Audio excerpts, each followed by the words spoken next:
할렐루야. 찬양은 곡조가 있는 기도인데 우리 성가대를 이렇게 보는데 우리 청소년부밖에 눈이 안 보여요. 우리 아기는 지난주는 입을 닫고 있더니 오늘은 지휘자 선생님도 보면서 입을 벌리네요. 우리 청소년들이 기도할 수 없는 상태 가운데 우리 렘넌트들이 많은 황폐함 속에 있습니다.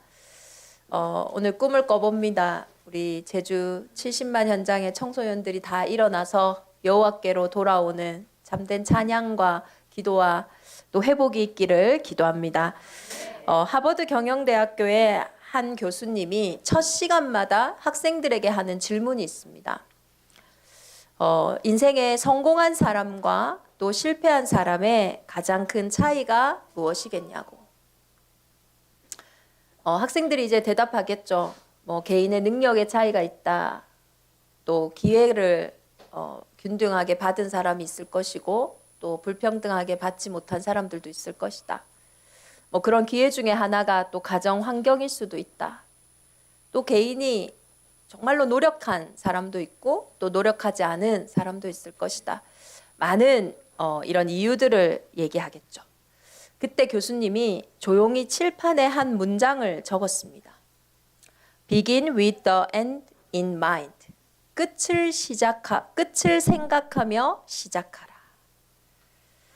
세계적인 베스트셀러인 스티븐 코비의 성공하는 사람들의 7가지 습관이라는 책에서도 두 번째의 원칙이기도 합니다. 성공하는 사람들은 언제나 끝에서부터 거꾸로 인생을 설계한다. 반대로 실패하는 사람들은 그냥 막 시작하기 때문에 끝을 잊어버리고 그 길을 가다 보면 방향을 반드시 잃어버린다. 그러면서 그 교수님은 마지막에요. 사람은 누구나 길을 걷지만 그 길의 끝에서야 내가 과연 어떤 길을 걸었는지를 알게 된다고 했어요. 2026년 우리 한 해를 시작하는데요.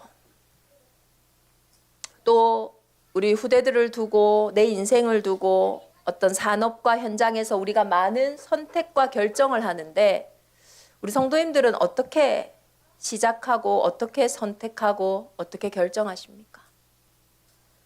내가 아무리 노력하고 내가 아무리 애를 써도 그 끝에 그 인생의 길의 끝에 만약에 절벽이 있다면 열심히 달려가는 만큼 손해보고 열심히 한 만큼 빨리 사망을 향해 달려갔던 거겠죠.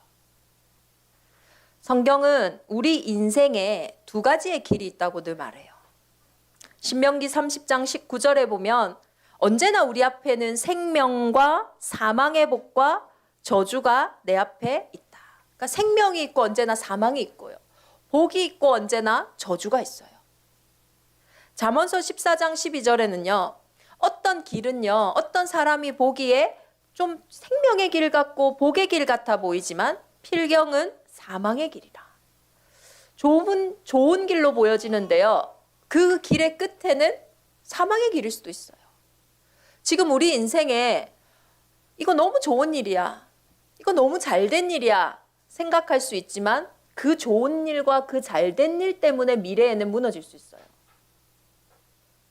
지금 내가 생각하기에 이 일은 너무나 문제고 어려움이고 아픔인데 미래에는 그 문제와 그 아픔 때문에 내 인생이 살았다고 말할 수도 있어요.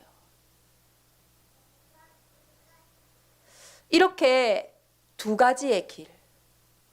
오늘 열왕기상 14장 30절에는 이 2가지의 길을 르호보암의 길, 여로보암의 길로 나누어서요. 이 둘 사이에는 항상 전쟁이 있었다고 했어요.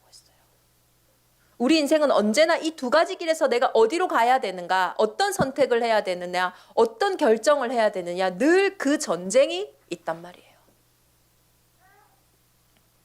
이번 한 주간 우리 대정인만의 온 교회가 이 르호보암과 여로보암 사이에 있는 항상 그 전쟁에서 승리하는 온 교회가 되기를 예수 그리스도 이름으로 축원합니다. 이 르호보암의 길, 여로보암의 길. 성경은 상징적으로요. 실패의 길, 패망의 길, 사망의 길을요. 여로보암의 길로 행하며 그러면 르호보암의 길은 반대로 생명의 길이고 복의 길이고 성공의 길입니다. 사실은 인격적으로 보면요, 둘 다 별로거든요. 그런데 그들 안에 보이지 않는 그 길의 흐름이 있어요. 이 두 가지 길을 가르는 중요한 언약이 뭘까요? 바로 다윗의 후손이에요. 역대하 10장 16절에 보면 온 이스라엘은 왕이 자기들의 말을 듣지 아니함을 보고 왕에게 대답하여 이르되 우리가 다윗과 무슨 관계가 있느냐? 이새의 아들에게서 받을 유산이 없도다. 이스라엘아 각각 너희의 장막으로 돌아가라. 다윗이여 이제 너는 내 집이나 돌보라 하고 온 이스라엘이 그들의 장막으로 돌아가니라. 이게요, 여로보암의 길을 간 사람들이 한 얘기거든요. 우리가 다윗과 무슨 관계가 있느냐? 우리가 이새의 아들 다윗에게 받을 유업이 뭐가 있느냐?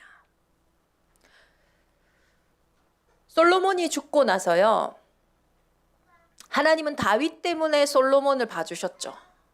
솔로몬이 범죄할 때도 내 아버지 다윗과 한 언약 때문에 너의 왕위를 지켜준다. 그렇지만 다윗 이후 솔로몬 이후에 그 이후를 어떻게 책임질 수가 없는 거예요. 솔로몬이 죽고 이제 솔로몬의 아들 르호보암이 왕위를 이을 때입니다. 솔로몬 당시에 좀 영웅같이 잘 나가던 사람이 여로보암이었어요. 이 여로보암을 이제 솔로몬 왕이 거의 유배 보내다시피 해서 애굽에 있었거든요. 근데 그 애굽에 있던 여로보암을 북쪽 지파의 사람들이 부릅니다. 그리고 솔로몬 왕에게 르호보암에게 나가죠. 이제 왕이 새롭게 즉위했는데 당신의 아버지 솔로몬이 너무나 우리를 힘들게 고욕하고 노역하지 않았냐. 우리가 너무 무겁다. 이제는 그 고역과 그 멍해를 조금만 제하여 달라. 르호보암이 3일 후에 만나자 이렇게 이야기를 합니다. 그리고 그 3일 동안 첫 번째로는 솔로몬 당시에 자신의 아버지들과 함께 자신의 아버지와 일했던 장로들에게 원로들에게 가서 질문합니다. 지금 우리 지파 사람들이 이렇게 와서 노역이 너무 무겁다고 하니 이걸 가볍게 해달라고 하는데 어찌하면 좋겠소? 그때 원로들이요 입을 모아 이야기합니다. 왕이시여 그들의 말을 들어주는 게 좋을 것 같습니다. 이번에 그들의 말을 들어준다면 그들이 솔로몬 왕에게 충성했던 것처럼 왕에게 충성하리이다. 아마 르호보암의 마음에 별로 그게 좋진 않았던 것 같아요. 왜냐하면 당장 손해볼 거 아닙니까? 노역이 줄어들고 그들의 세금이 줄어들면 당장 국고가 줄어들고 뭔가 자신이 이제 해야 될 게 많은데. 그래서 자신과 함께 자라고 자기와 함께 있는 젊은 신하들에게 물어봅니다. 어떻게 하면 좋겠냐? 그때요 그들이 이야기합니다. 왕의 부친이 우리의 멍에를 무겁게 하였으나 왕은 우리를 가볍게 하라 하였은즉 왕이 대답하기를 내 새끼손가락이 내 아버지의 허리보다 굵으니 내가 더 우리 아버지보다 대단한 왕이니 우리 아버지가 너희에게 무거운 멍에를 매게 했다면 나는 그거보다 더욱 무겁게 할 것이요. 만약에 우리 아버지가 채찍으로 너희를 징계하였다면 나는 전갈 채찍으로 너희를 징계할 것이다. 이 말이요. 여로보암의 말에 르호보암의 귀에 듣기가 좋은 거예요. 아, 그래, 맞아. 내 아버지보다 내가 더 대단한 왕이니까 나에게 더 노역을 하고 나에게 더 충성하는 게 맞지 않냐. 그래서 이 젊은 신하들의 말을 딱 가지고요. 3일 후에 그 지파 사람들, 백성들을 만나서 대답합니다. 그때 이 백성들이 한 말입니다. 열왕기상 12장 16절이죠. 온 이스라엘이 자기들의 말을 왕이 듣지 아니함을 보고 왕에게 대답하여 이르되 우리가 다윗과 무슨 관계가 있느냐? 이새의 아들에게서 받을 유산이 없도다. 이스라엘아 너희의 장막으로 돌아가라. 다윗이여 이제 너는 내 집이나 돌아보라. 이스라엘이 그 장막으로 돌아가니라. 이 사건으로 인해서 12지파의 10지파가 꽤 많은 숫자죠. 그들은 여로보암을 중심으로 한 북이스라엘을 건축합니다. 그리고 남유다의 유다지파와 베냐민 지파 단 2지파만이 모여 예루살렘을 중심으로 한 남유다를 세우게 되죠. 완전히 남북이 이제 분리되게 하죠. 여러분, 이 문제가 단순히 르호보암이 백성들의 말을 들어주지 않아서 자기 욕심을 가지고 하려고 하다가 이 고역의 문제로, 이 세금의 문제로 지금 이 나라가 분리되었다. 대부분 그렇게 생각합니다. 그것 때문에 이것이 분리되었다고 생각한다면 우리는요, 영원히 이 2가지 길의 싸움에서 해답 없는 전쟁을 하게 될 거예요. 이게 르호보암의 실수입니까?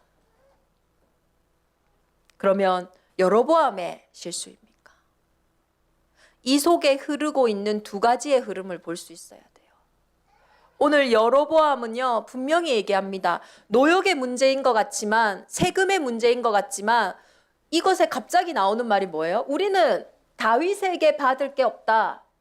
우리는 다윗의 유산, 다윗의 기업이 우리하고 무슨 관계가 있냐? 다윗의 후손으로 오실 메시아, 다윗의 후손으로 오실 예수 그리스도, 그 그리스도와 나는 관계없다라는 그들의 선전이었어요.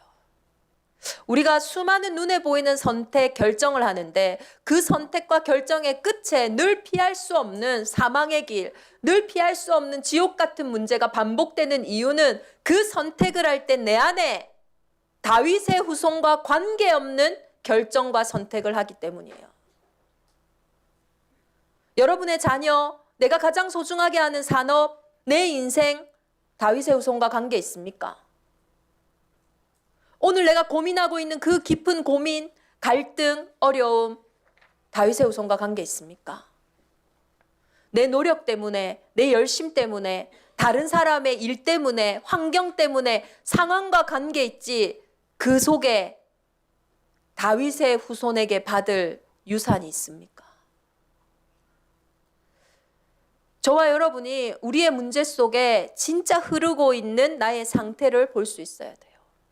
나는 지금 르호보암의 길에 서 있는가?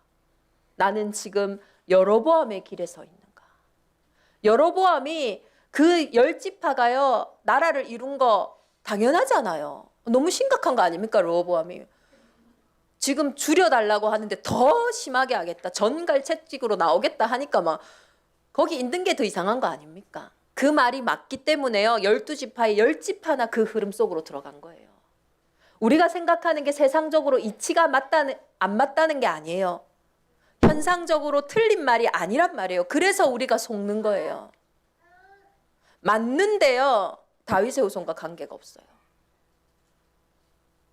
맞는데 다윗의 후손과 관계가 없기 때문에 너무나 수고하고 무겁게 우리는 그 길을 걸어가야 된다라는 거예요. 다윗의 후손이 누군데요? 열왕기상 11장 36절에 보니까요. 그의 아들에게는 내가 한 지파를 주어서 내가 거기에 내 이름을 두고자 하여 택한 성읍 예루살렘에서 내 종 다윗이 항상 내 앞에 등불을 가지게 있게 하리라.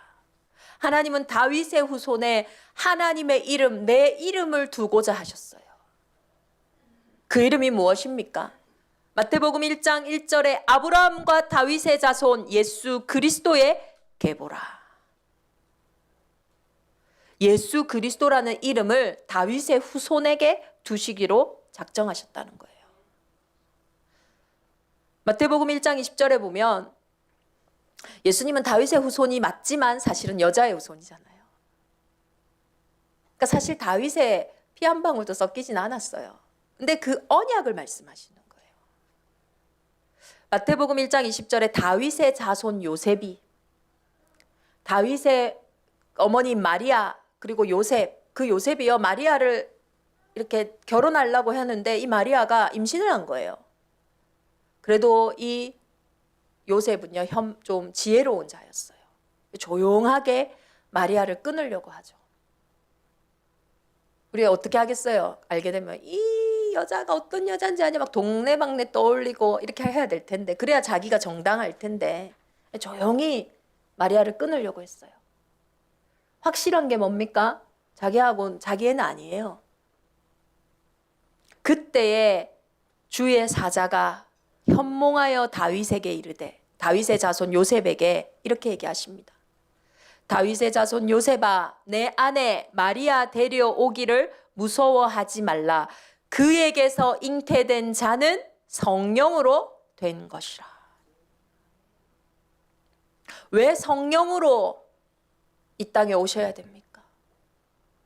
마태복음 1장 23절에 보라, 처녀가 잉태하여 아들을 낳을 것이요 그의 이름을 임마누엘이라 하리라. 이를 번역한즉 하나님이 우리와 함께 계시다 함이라. 처녀가 잉태하여 여자의 후손, 여기에 우리의 길이 있는 거예요. 창세기 3장 이후로 모든 사람은요, 아담의 그 범죄함으로 인해 사과나무에 사과가 나듯이, 감나무에 감이 나듯이 아담 이후로 태어나는 모든 인생이요, 원죄 가운데 태어났어요. 원죄가 뭡니까? 죄는 너희가 나를 믿지 않는 것이다. 하나님의 형상대로 창조되어 하나님과 함께하는 이 인생이요, 옛뱀 곧 마귀의 말을 듣고 이 선과 악을 알게 하는 나무 열매를 먹으면 내가 살겠구나, 이 거짓의 생각 속에서 언약을 잃어버렸어요. 내 영이 언약을 잃어버리니 내 영이 죽어버린 거예요. 영이 죽은 상태로 태어난 인생은요, 절대 피할 수 없는 운명이 뭡니까? 육신의 죽음 아닙니까? 착한 사람이 늦게 죽습니까? 돈 많은 사람이 늦게 죽습니까? 건강한 사람이 늦게 죽습니까? 아니잖아요.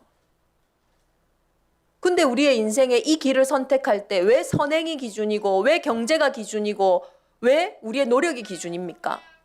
그 기준대로 인생이 간다면 그 끝에는 그 기준대로 응당 와야 되는데 전혀 상관없이 가잖아요.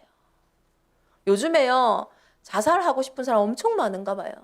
제가 얼마 전에 유튜브에 한 래퍼가요, 랩도 아니고 말하듯이 얘기하는데요, 죽지 마, 죽지 마라 하더라고요. 근데요, 막 댓글이 폭발적으로 오는 거예요. 죽고 싶은 사람들이 많은가 봐요. 죽지 마라 한다고 안 죽어집니까? 잠깐 위로받겠죠. 근데 죽음을 생각할 수밖에 없을 만큼 내 인생에요, 도대체 해결이 안 되는 거예요. 죽음과 같은 문제, 죽음을 피할 수 없는 것처럼 내 인생에 피할 수 없는 문제, 아무리 노력하고 아무리 애를 써도 아무리 반복해도 해결되지 않는 그 문제, 그것은 사람의 방법으로 해결할 수 없는 사람의 문제이기에 여자의 후손으로 처녀가 잉태하여 아들을 낳으리니. 이 다윗의 후손이 내 문제에 필요가 없다는 거예요. 마가복음 10장 45절에 여자의 후손으로 오신 이 예수님은 인자가 온 것은 섬김을 받으려 함이 아니라 도리어 섬기려 하고 자기 목숨을 많은 사람의 대속물로 주려 함이라. 예수님이 이 땅에 오신 이유는 딱 하나예요. 저와 여러분의 인생을 위해서 죽으시기 위해. 그래서 우리의 인생을 살리시기 위해. 그것이 대속물이에요. 그가 찔림은 우리의 허물 때문이요 그가 상함은 우리의 죄악 때문이라. 그가 징계를 받음으로 우리는 평화를 누리고 그가 채찍에 맞음으로 우리는 나음을 받았도다.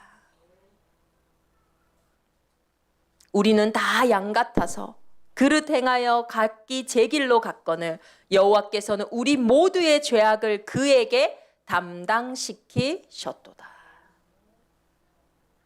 내 인생의 운명 사주팔자, 그것을 붙잡고 있는 죄와 저주의 법을 끝내시기 위해 예수 그리스도께서 십자가에 죽으심으로 죄 없는 그분이 대신 대속하심으로 모든 죄의 문제를요 끝내신 거예요.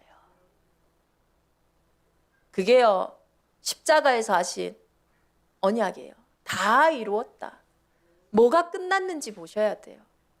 목사님, 다 이루었다는데 내 인생에 문제가 있는데요. 있죠. 그거는요, 다 끝난 문제임을 알게 하는 증거입니다. 이는 그리스도 예수 안에 있는 자에게는 결코 정죄함이 없나니 생명의 성령의 법이 죄와 사망의 법에서 우리를 해방했다고 했어요. 그거 믿고요, 그 문제 속으로 들어가 보세요. 하나님이 그 문제를 어떻게 축복으로 바꾸시는지, 그 불가능한 일을 통해서 정말로 예수가 그리스도구나를 증거하는 증인으로 우리의 삶을요 인도해 가시는 거예요. 어떻게 그럴 수 있습니까? 죽음의 권세, 지옥 권세를 이기셨기 때문이에요. 고린도전서 15장 20절 22절에 보면요, 고린도전서 15장은 부활장이죠.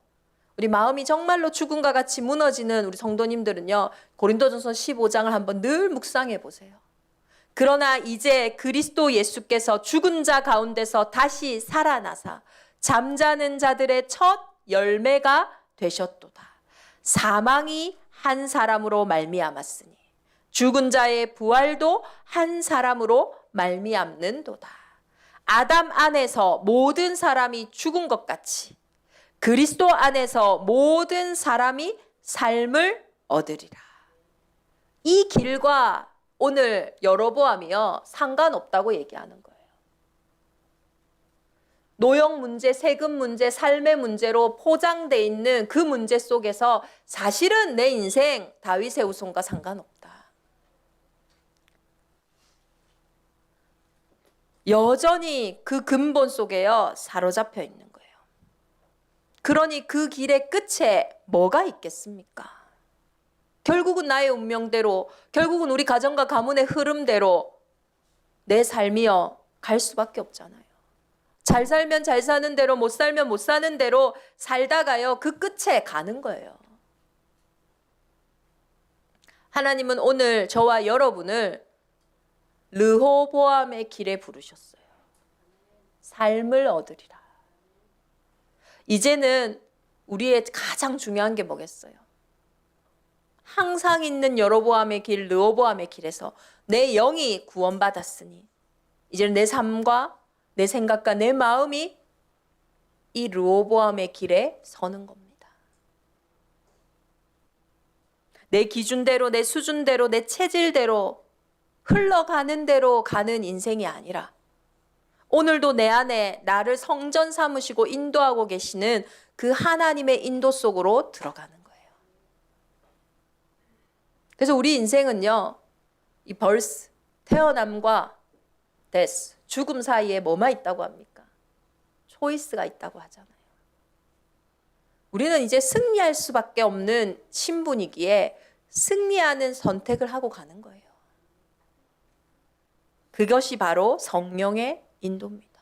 요한복음 14장 26절 27절에 보면요, 보혜사 곧 아버지께서 내 이름으로 보내실 성령, 그가 너희에게 모든 것을 가르치고 내가 너희에게 말한 모든 것을 생각나게 하리라. 평안을 너희에게 끼치노니 곧 나의 평안을 너희에게 주노라.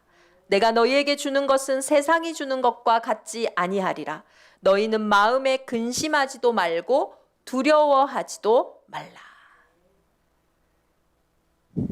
올 한 해 염려하지 말라 하니 많은 성도님들이요, 염려하지 말라고 했는데 염려가 자꾸 들어오는 거죠.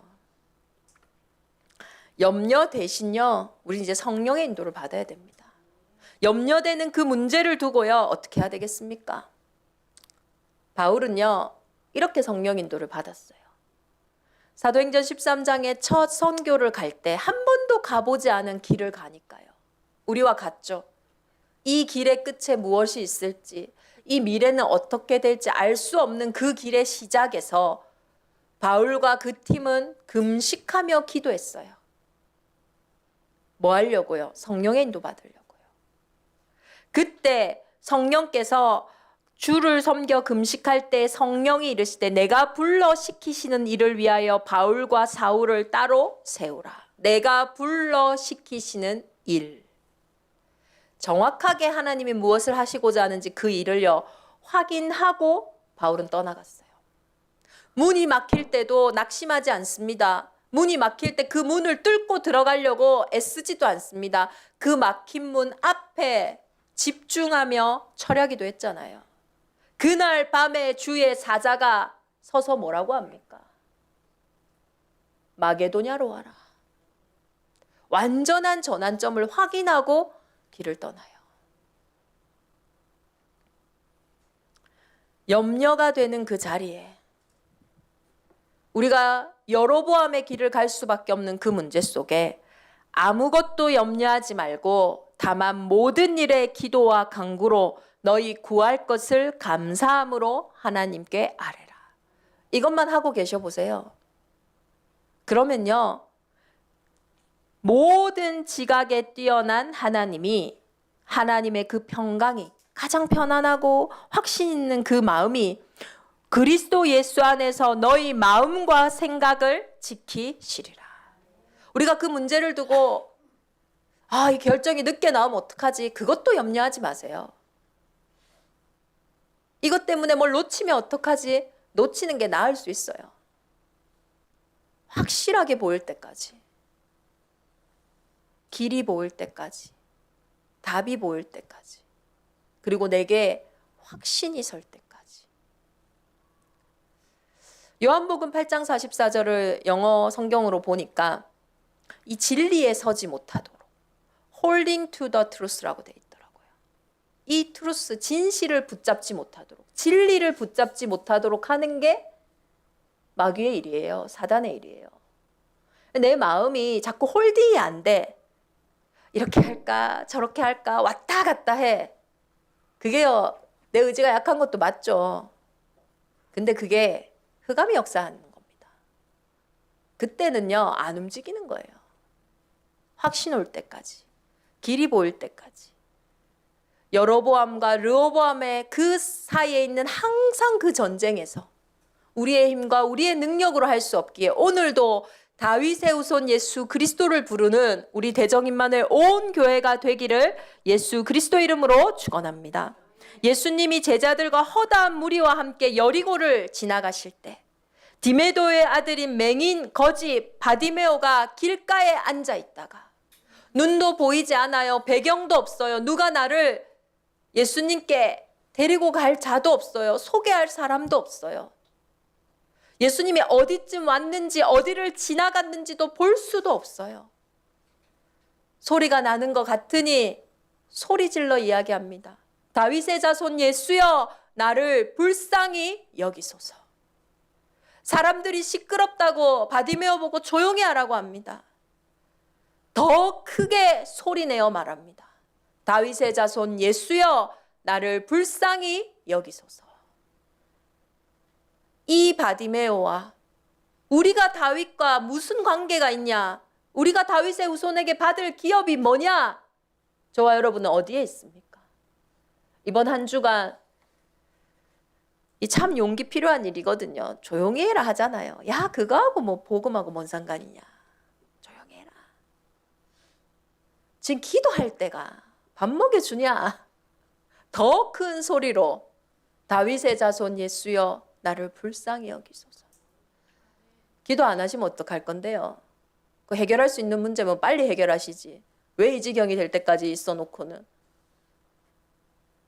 복음 집중 안 하시면 어떡할 건데요? 내 힘으로 내 능력으로 안 되잖아요. 그래서 다윗의 자손 예수 그리스도가 이 땅에 오신 거 아닙니까?